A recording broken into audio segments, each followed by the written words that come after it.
Hi, and welcome to Reddit Confessions. Today's story. Let's just say, if your partner ever tells you, don't check the laundry, check the laundry. It was a Sunday evening. Cold, quiet, unusually silent for a house that usually echoed with the sound of my wife humming some 2000s indie tune while cleaning. But not that weekend. She was gone. Off to explore. That's the exact word she used.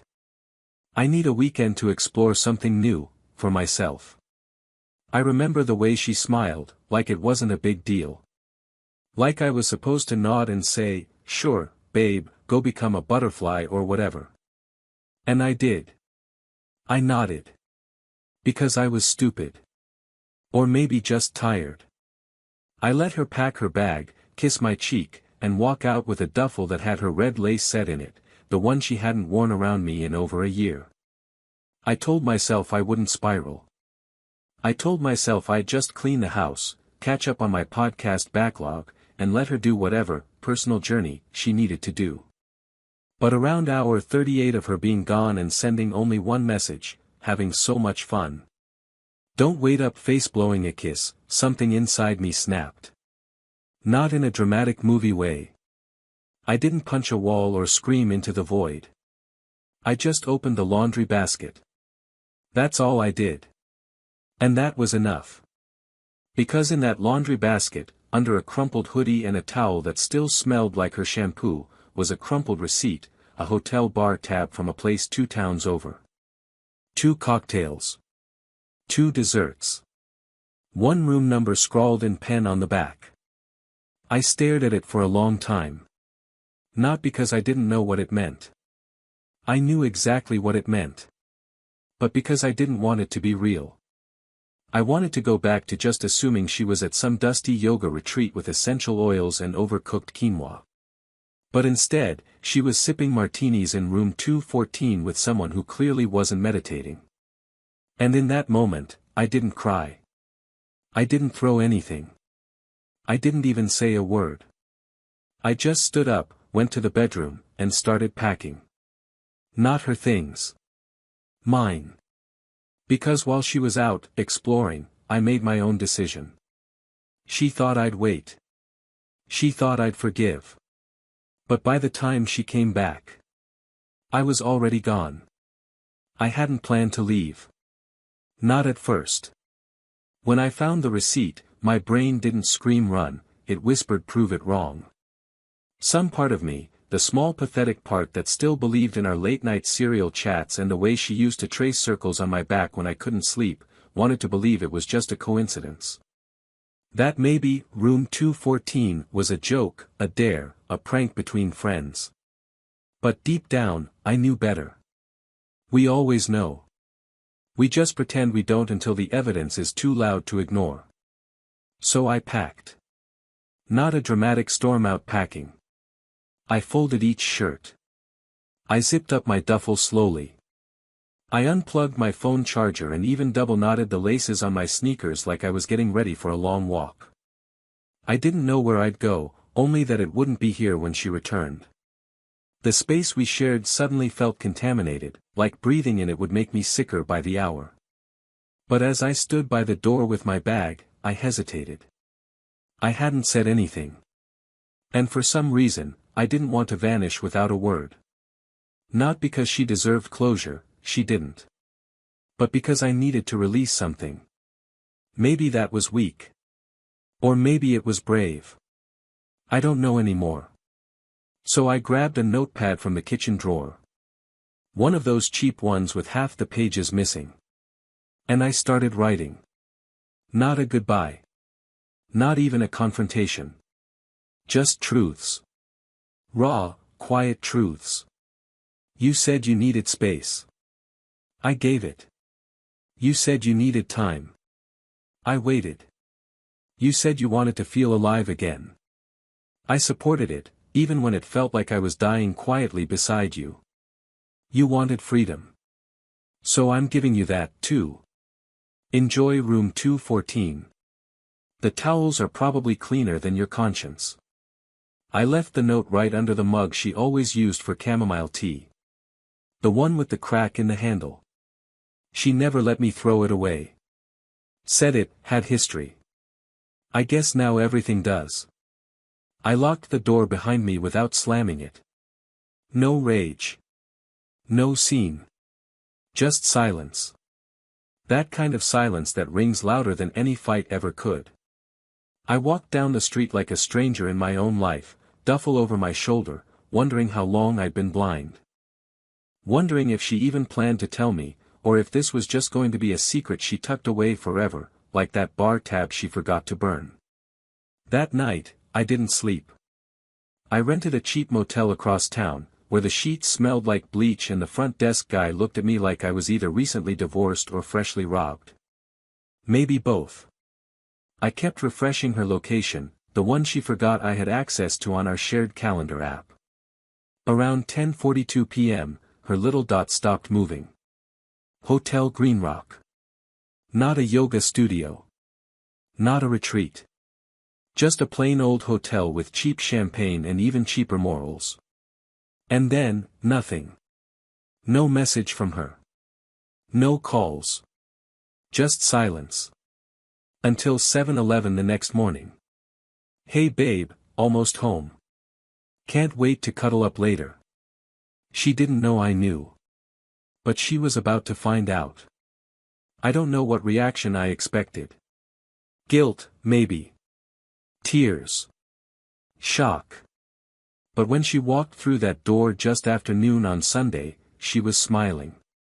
Her duffel bounced against her hip, sunglasses still on her face like she'd just come back from a spa, not from destroying a marriage. She didn't even notice the silence at first. She called out my name like everything was normal, like we were going to order takeout and binge-watch that cooking show she always fell asleep to. She walked past the living room, humming under her breath. That same old tune she always sang when she felt pleased with herself. And that's when she saw it. Or rather, didn't see it. No coat on the rack. No sneakers by the door. No phone charger in the outlet. The picture frame from our trip to Washington was gone. So was the framed anniversary letter she made me hang above the hallway thermostat, the one she hadn't read in years. The shelf where we kept our little souvenirs. Empty. The apartment wasn't stripped, just light. Like someone had peeled away the presence of a person who used to live there. Which, to be fair, is exactly what I'd done. I watched from across the street. Yeah. I know. Cowardly. Creepy even. But I had to see her face. I needed to know what it looked like when a liar got caught mid-smile. At first, confusion. Then her steps slowed. She set her bag down. Walked into the kitchen. Stopped at the table. I knew the note was still there, right next to her cracked mug, the one I'd filled with dried lavender before I left. Lavender. Her favorite. Because a small part of me was still the same pathetic fool who couldn't completely hate her. She read the note. Her head tilted just slightly, like she was trying to compute a joke she didn't get. And then her phone came out. She dialed. My phone, the one I'd taken with me, buzzed 3 times. I didn't answer. Then a message came in. Emery. What is this? Where are you? Then another. Are you okay? This isn't funny. Then finally. If this is about this weekend, I can explain. I nearly laughed. That last text, it was a work of art. A masterpiece of guilt dodging. I can explain. I imagined her pacing the kitchen, trying to figure out which version of the truth she could get away with. Would it be a misunderstanding? A joke from a friend? Some spiritual retreat exercise I misinterpreted? I waited 10 minutes. She called again. Then again. On the 5th try, I picked up. I didn't speak. She said my name. Softly at first. Then again, louder. She sounded worried, but not the right kind of worried. She sounded like someone who was worried about being found out, not someone worried about me. Then I said, calmly, "Did you enjoy room 214? There was a pause. One of those long, heavy pauses where the weight of every lie catches up all at once.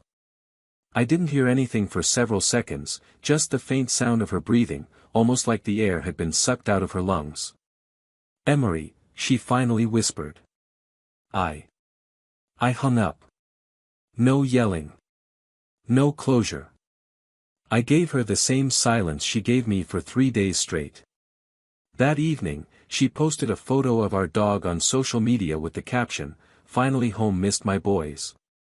The comment section exploded with hearts and "cutest couple" messages from people who had no idea what kind of performance they were watching.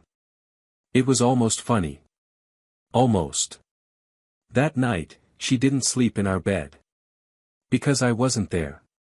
And she didn't know where I'd gone. But someone else did. Because someone else had sent me that photo in the first place. The morning after her return was oddly still. The kind of stillness that feels staged, like a quiet before a storm or the silence in a courtroom just before a verdict is read. I hadn't gone far. I was staying at a small guesthouse across town, the kind of place people usually use to escape their lives, not face them. No one asked questions there. No one cared who you were or what you were running from. That suited me perfectly. I hadn't replied to any of Marla's messages. There were 12 unread texts, 3 missed calls, and 1 voicemail that started with, "Please, Emery, just let me talk," and ended with her crying. I didn't listen to the middle part. I didn't need to. I knew the script by heart.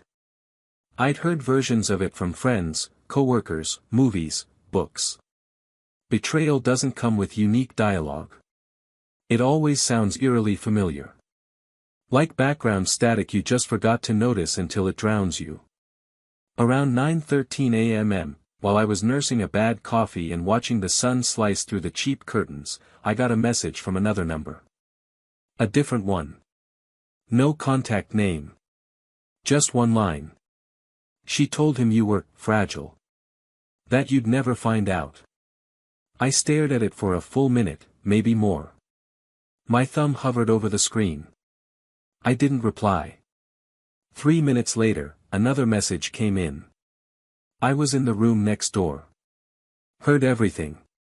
I thought you should know. Check your email. And there it was, an email with an audio file attached. Subject line, 214_wall. M4A. For a moment, my fingers went cold. It felt invasive, even cruel, to open it.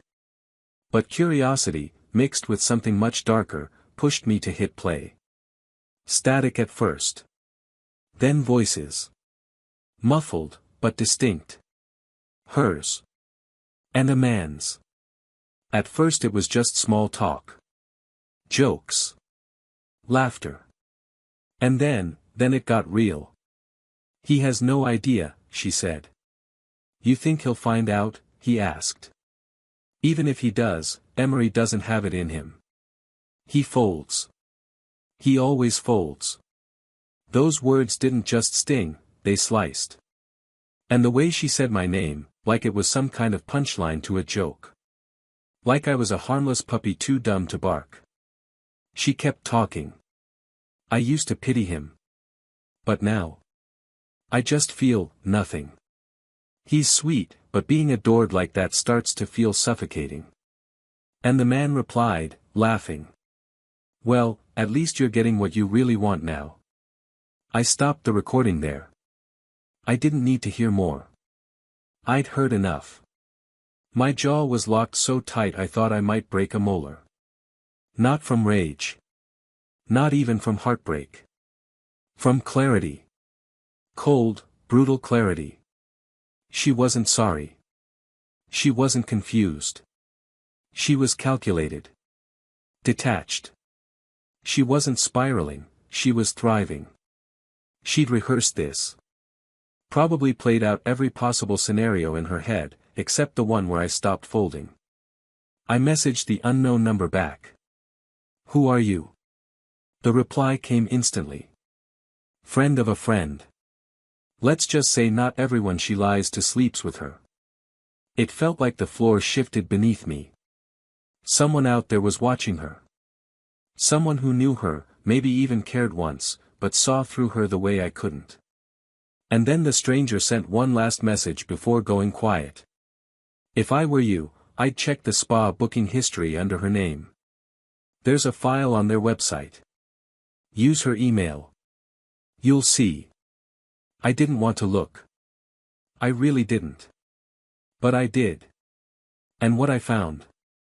Marla had never booked anything at the retreat she claimed to be going to. Not under her name. Not under Sienna's. The place didn't even do group weekends. But what was booked, through her email, a lazy mistake, was a weekend romantic escape package at Hotel Greenrock. 2 guests. 1 king bed. Champagne package. Breakfast in bed. Her name. Her card. Her signature. All there. She hadn't just lied. She'd invested in it. She planned it, coordinated it, built it like a second life, all while holding my hand, calling me her rock, and saying she just needed space to grow. I didn't cry this time. I laughed. Not because it was funny, because there was nothing left to grieve. And that's when I knew, it was time to stop hiding. I didn't go to the house right away. That would have been the old me. The me who reacted, who swallowed betrayal like it was a test of my patience, like endurance was the same thing as strength. No. This time, I was done folding. Instead, I spent the entire day preparing something she'd never expect, a confrontation that didn't look like a scene from a drama, but more like a surgeon's scalpel, quiet, sharp, and irreversible. I started by gathering every receipt I could find. Not just from the hotel. I pulled our shared credit card history, searched her name in old email subscriptions, looked through archived photos that had gone unnoticed. Turns out, this weekend wasn't the first. It was just the first one I caught. There had been a second business trip 6 months ago that led to an art gallery in another city. Same guy. I knew because of a picture she accidentally uploaded to our shared drive months ago, a mirror shot, 2 wine glasses, his reflection half visible. Back then, I assumed it was just an old friend. I'd given her the benefit of the doubt so many times I should have charged interest. Once I had everything, I printed it. Every photo, every receipt, every message she'd sent him that I found buried in her backup cloud. She'd used her middle name for the secret email address, thinking I wouldn't ever guess it. I printed it all out and put it in a manila envelope. Not for her. For me. A reminder. A line in the sand. Then, just after 6 p.m. I sent her one final message. Dinner at 7. Your favorite place. If you want to talk, come alone. She replied in less than a minute. Yes. Of course. Emery, I've been trying to reach you. I was so scared. I've been sick over this. Sick. Right. She sounded like a student who forgot about a test and suddenly remembered when the principal called her name. I didn't respond. I just left the guesthouse, envelope in hand, and headed for the bistro on Ash Lane, the same place we went every year for our anniversary, the one where she cried the first time I told her I loved her. She arrived on time, looking like a woman auditioning for redemption. Hair curled. Soft makeup. Eyes wide and wet like a puppy behind a glass window. She sat across from me slowly, as if even her chair might reject her. Emery, she began, I know how this looks. I held up my hand. Calmly. No theatrics. This isn't about how it looks. It's about how it is. She swallowed. Her mouth opened, but I slid the envelope across the table before she could start. Read it. All of it. And don't speak until you're done. Her hands trembled a bit as she opened it. I watched her face change in real time, denial, confusion, recognition, then dread. It was all there, her lies, her secrets, her second life. Proof that she'd made a fool of me, not just once, but over and over. The napkin under her hands wrinkled as her grip tightened. By the time she looked up, her cheeks were red. "Who gave you this?" she asked, voice low. "Was it Sienna?" I didn't answer. I just stared. Then, she did something that surprised even me. She laughed. Not a real laugh, that bitter kind, like a balloon deflating too fast. "I guess I was never going to get away with it forever," she muttered. "I just thought, you'd never leave." That was the moment I realized she never feared losing me. She feared losing her power over me. There's a difference. And I'd given her that power for too long. "I'm not here to scream at you," I said. "I'm here to tell you something very simple." She leaned in. Defensive. Suspicious. "I'm done. This is the end. I'm walking away, and you're not going to stop me. I've already moved my things. I've already spoken to a lawyer. You'll get the papers soon. You're divorcing me." Her voice cracked like she couldn't believe I was the one walking away. Like it hadn't even occurred to her that the man she called fragile might actually be strong enough to end it himself. "You wanted space." I stood up. "Now you have it. All of it." And I walked out. No slam of the chair. No parting insult. No revenge speech. Just footsteps and silence. She didn't follow me. She didn't text that night. But the next morning, someone else did. The man from the hotel. I was sitting at the bus terminal when his message came through.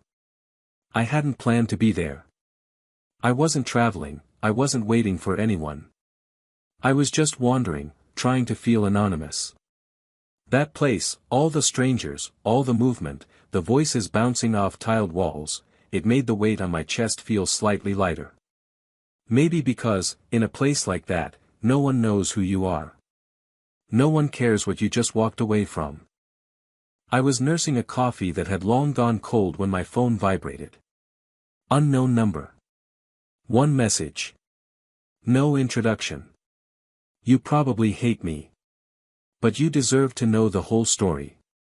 I stared at the screen, blinking slow, my mind already spinning. There was no signature. No name. But I knew who it had to be. I typed one word. "Who?" Seconds later, a reply. "Gavin. We met at the hotel. Marla told me you were separated. She said you were living with your parents after a breakdown." I couldn't breathe for a moment.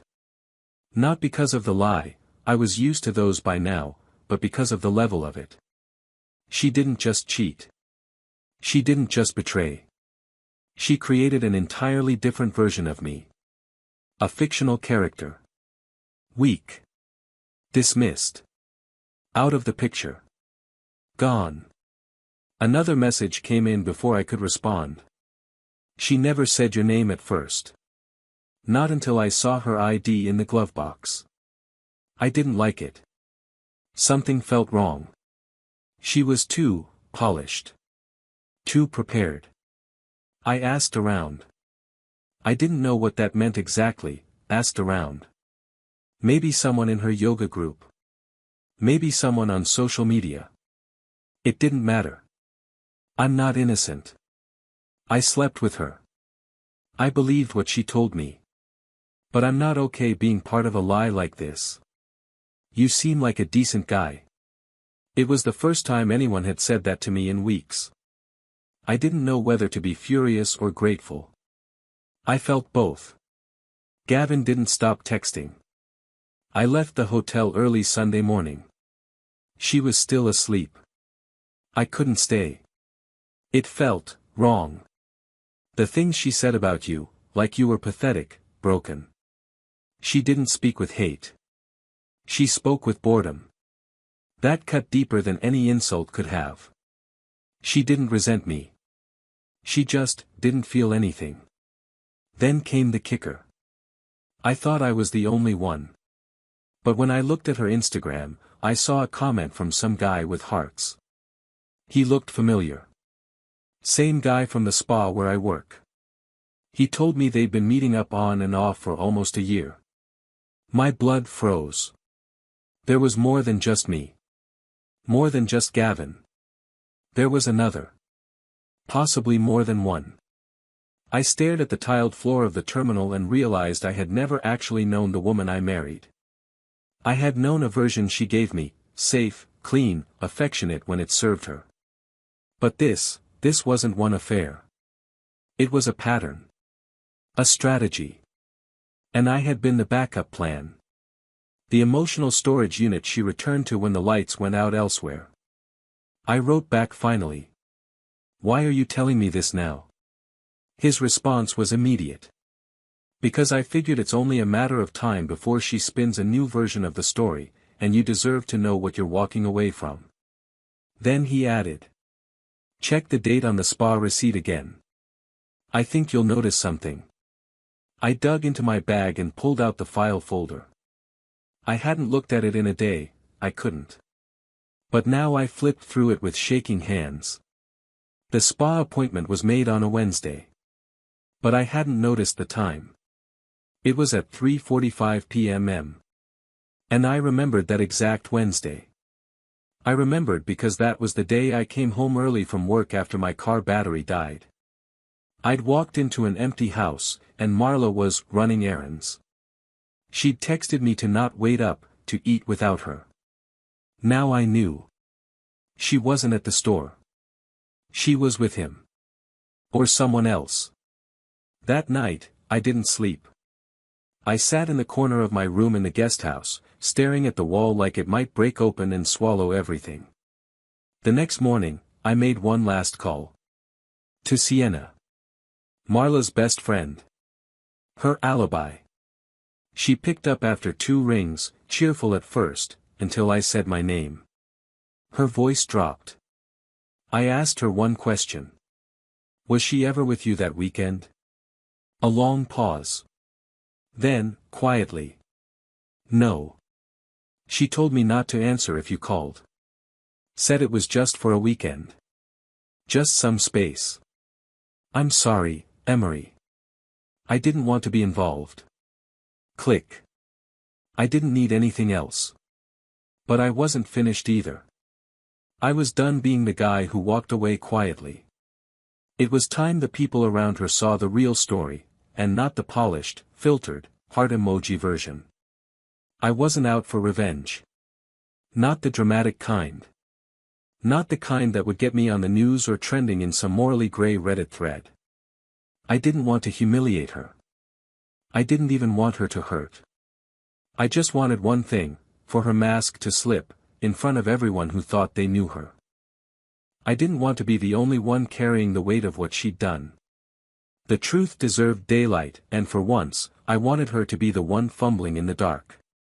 So I made a plan. Simple. Quiet. But devastatingly effective. It started with the photo, the one Gavin sent me, the mirror selfie. I cropped it, removed his reflection, and kept just enough of Marla to make her recognizable, the robe, the smirk, the unmistakable hotel curtains in the background. Then I took a screenshot of the spa booking confirmation, complete with her name, the timestamp, and a short, silent video clip of the hallway camera from our apartment building, the one that caught her kissing a man goodbye before slipping inside with grocery bags she never unpacked. None of it was vulgar. None of it explicit. Just pieces of truth. Disconnected on their own. Undeniable together. I uploaded the materials, no commentary, into a private Google Drive folder and created a link. Then I logged into our shared neighborhood group on Facebook. The one where Marla posted about yoga meetups and her handmade soy candles. The one where she was practically worshipped for her energy and positivity. I composed a single post. If you've ever wondered what exploring a new experience really means, here's what it looked like for me. I'm done pretending. I hope one day this version of the truth feels as empowering as the fantasy did. Drive link in comments. I hit post. And I left the page. I didn't watch the likes. I didn't monitor the comments section. I didn't wait to see if her friends defended her or tore her apart.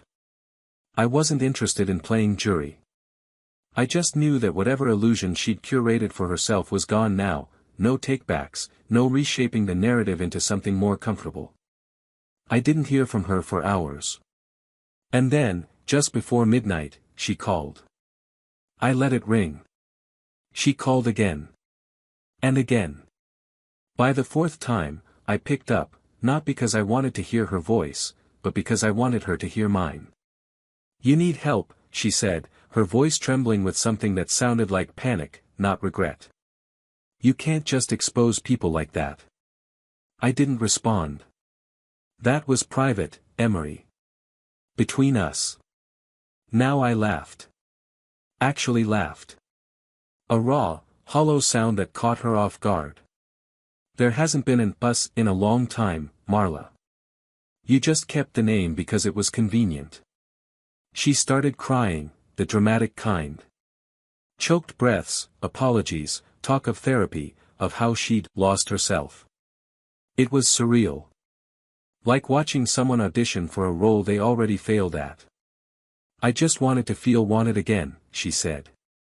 And that was when it hit me, this had never been about me. Not really. I was just the placeholder.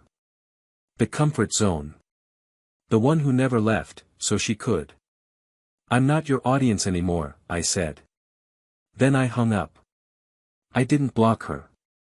I didn't delete her number. I didn't rage post or spiral. I just turned off my phone and stepped outside. The sky was clear. Quiet. The air felt different, sharp, clean, like everything I'd carried for years had been swept away with the truth. The next morning, I got a text from Sienna. "I saw what you posted. I had no idea it went that deep. I'm sorry." "Really?" I didn't respond. Because I wasn't interested in apologies anymore. I wasn't interested in being understood. I was interested in one thing, moving forward. It's strange how quiet freedom sounds. You'd think it would be this big, cinematic moment, fireworks, music swelling, a sense of victory pulsing through your chest. But for me, it was the opposite. It was silence. Calm. A steady exhale after years of holding my breath in a life that didn't fit anymore. The final piece fell into place a week after I posted the truth. I'd already signed the divorce papers. Sent them without a note. No threats, no final speech. I moved into a small one-bedroom above a bookstore in the older part of town. It's not glamorous. The pipes groan at night, and the hallway light flickers like it's haunted. But it's mine. Every scratch in the floorboard and stain on the wall is honest. And after everything, I realized that honesty, not comfort, is what I'd been missing all along. Marla never replied to the papers. No dramatic plea, no public tantrum. I think she knew that whatever version of me she thought would stay broken, didn't exist anymore. Her friends stopped messaging me. Some unfollowed, others sent awkward, wishing you peace, DMs. I didn't reply to any of them. I wasn't looking for closure. I already had it. And then something unexpected happened. I found peace in the little things. Sunday mornings with no one around. Reading without checking the time. Making my own coffee exactly how I like it, without judgment or someone saying it's too bitter. I even picked up painting. Badly. But it's mine. And I smile now, not because everything's perfect, but because I finally know who I am when no one's lying to me. One night, while walking past a park, I saw a couple arguing. She was yelling, he was shrinking. And for a split second, I saw myself in him. The old version. The version who tolerated too much, for too little. I almost walked on. But instead, I sat on a bench nearby and just existed. Quietly. Free. So yeah, that's the story. Not about revenge. Not about rage. About a man who finally stopped waiting to matter, and chose to walk toward the life he actually deserved. And to you watching this, if you've made it this far, thank you. Really. It means more than you know. Have you ever had a moment like this? A turning point that cracked your world open, not to destroy you, but to rebuild you?